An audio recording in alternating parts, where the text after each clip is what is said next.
Clermont, le PSG battu 3-1 à l'aller face à Barcelone devra réaliser le plus grand exploit de son histoire ce soir lors du match retour s'il veut aller en demi-finale de la Ligue des Champions. Il a présidé le club pendant des années. Michel Denisot est votre invité, Thomas. C'est l'interview vérité d'Europe 1. Bonjour Michel Denisot. Bonjour Thomas. Si vous étiez encore le patron du PSG, qu'est-ce que vous diriez à vos joueurs ce soir avant d'entrer sur le terrain ? Quel discours il faut tenir quand statistiquement c'est mort et qu'en face il y a Messi, il y a Neymar, il y a le Barça ? Je dirais que les forces du PSG sont équivalentes sur le papier aux forces du Barça aujourd'hui. Le poids des deux clubs est équivalent financièrement, la qualité des joueurs est à peu près la même. Et vous pensez vraiment ?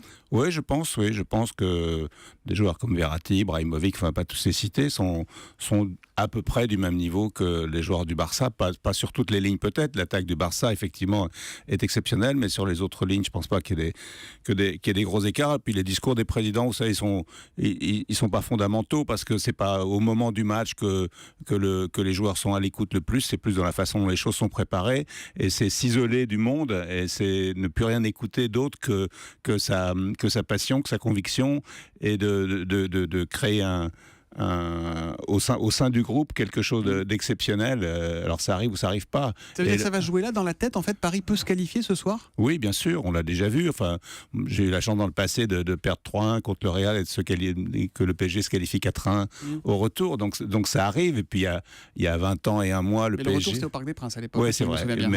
Mais puis il y a 20 ans et un mois, le PSG a éliminé Barcelone en quart de finale de Ligue des Champions aussi, et pour aller en demi-finale. Ce serait une belle façon de fêter cet anniversaire. Alors vous avez été champion de France, mais aussi champion d'Europe avec le PSG. C'était en 96, la Coupe des Coupes. En quoi ces matchs de Coupe d'Europe sont-ils particuliers ? On a l'impression qu'ils intéressent tout le monde, y compris ceux ou celles qui ne sont pas très foot. Oui, c'est hors norme parce que c'est à élimination directe. Donc il y a un coup près, il y a quelque chose de beaucoup plus fort que le championnat où on additionne des points. Là, ça passe ou ça casse, donc c'est beaucoup plus spectaculaire. Il y a une tension beaucoup plus forte, il y a une émotion plus forte. C'est à part, c'est vraiment en dehors de la compétition. Il ne faut pas penser parce qu'une équipe il y a 3 jours en championnat à jouer comme ci comme ça que ce soir ça va être... Ça n'a rien à voir. Ça n'a rien à voir. C'est vraiment hors norme. C'est des rendez-vous hors norme. C'est pour ça que tout peut arriver ce soir pour le PSG dans le bon sens. Même si c'est à Barcelone, même si le PSG a perdu 3-1. Paris peut gagner 4-0 à Barcelone au Nou Camp, 4-0 peut-être pas, je sais pas, mais Paris peut aller aux prolongations, Paris peut faire 4-2. Ça, je pense au bout d'une demi-heure, je pense qu'on aura une idée du match. La devise du Barça, c'est más que un club, pardon pour l'accent, plus qu'un club. Qu'est-ce qui manque au PSG aujourd'hui pour être más que un club ? Oh ben c'est un club, le PSG. Oui, mais pour être cette espèce de religion, cette ferveur, ce qui fait que le club va en finale, alors que nous, on a du mal. On a l'impression qu'il y a un plafond de verre pour les clubs français. Je ne sais pas, je crois pas. Je crois qu'il y a il y a l'histoire qui fait l'identité des clubs, c'est vrai. L'histoire du PSG est maintenant assez forte. Il y a eu la période d'aujourd'hui, puis il y a eu des périodes d'avant avec Canal, puis encore les périodes d'avant avec Francis Borrelli. On oublie un peu trop les périodes d'avant en ce moment au PSG. On pense que tout a été inventé avec le Qatar. Ah ben Ibrahimovic croit que le PSG existe que depuis qu'il est arrivé, mais ça, je pense que c'est une plaisanterie. Oui. Mais bon. Mais ce PSG version Qatar, il vous fait encore rêver, vous, ou pas ? C'est le jeu qui m'intéresse. Après, ce qui se passe autour des stades évolue. Il y a des tels enjeux financiers, etc., que effectivement, on peut dire que les places sont chères et peut-être, mais le jeu, oui, le jeu peut faire rêver. Oui. Et certains supporters trouvent que le Parc des Princes est devenu un peu trop aseptisé. C'est vrai qu'il y a plus de banderoles. On a l'impression que c'est très sage. C'est presque un spectacle. C'est ça le foot d'aujourd'hui ? Moi, j'ai connu des périodes où c'était un peu excessif dans l'autre sens trop, aussi. Ouais, donc, c'est pas facile de régler dans le curseur comme il faut.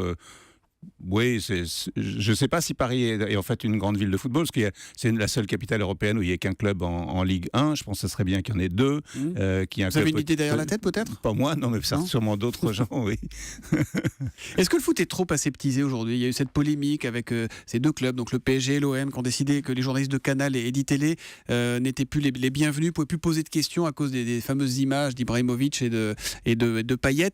Le boycott a pris fin, on l'a appris cette nuit. C'est un sujet qui vous fâche, ça. Pourquoi ? Je trouvais que c'est excessif. Je comprends très bien. J'ai donc été de tous les côtés dans cette affaire-là, président de club, patron des sports à Canal. Et donc, je comprends très bien qu'un président de club, dans la ligne droite où tout se joue, et puis il y a un moment donné, un joueur se fait suspendre parce qu'il a parlé en dehors du terrain devant une caméra. Mais la caméra était visible, le joueur s'adressait même à la caméra. Donc, c'est pas le micro qui est responsable des propos.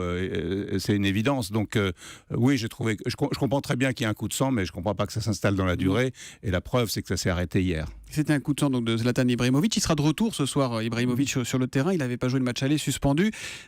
Il vaut quoi en vrai, Ibrahimovic? C'est un géant ou c'est un bon joueur qui a été bien conditionné, bien marketé, comme on dirait dans la grande distribution? C'est un géant à qui il manque simplement des titres internationaux, mais c'est un géant. Ouais. Vraiment. Oui, c'est un joueur qui vous impressionne. Oui, non, mais physiquement, il est très grand. Mais est-ce que c'est l'égal de Neymar, de Messi, de ces joueurs-là? Non, il n'a pas le palmarès de Neymar et de Messi. Donc, à haut niveau, il n'y a qu'une chose qui compte, c'est le palmarès. Après, il est impressionnant. Il domine le championnat de France de façon très, très spectaculaire et très efficace. Mais peut-être que ce soir, et je le souhaite au PSG, il va faire la décision, il va faire un match fabuleux. Et s'il met 3 buts ce soir, ça sera une autre histoire. Qui sera champion de France cette année, Michel Denisot? Paris ou Lyon, je pense. Paris ou Lyon, ça, vous ne mouillez pas trop. Non, mais bon, il y a dit Evian, Tonon, Gaillard ou Lens, évidemment, ça aurait été plus compliqué. Mais... non, je pense que.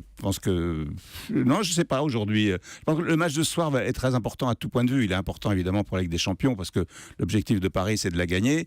Et c'est possible, évidemment. Et puis, si ça se passe bien, ils vont être mentalement imbattables. Ouais. Et si ça se passe mal, ça... On pourra gérer. On pourra gérer. Vous êtes toujours parisien de cœur? Oui, bien sûr. Et puis un peu berrichon, vice-président de la Berrichonne de Château. Ça va pas très bien, la Berrichonne. Non, c'est moins bien. Ça sent le national. Bon. Merci en tout cas, Michel Denisot, d'être venu en direct sur Europe 1 ce matin. Vous êtes aussi le directeur de la rédaction de la version française de Vanity Fair. Le dernier numéro vient de sortir.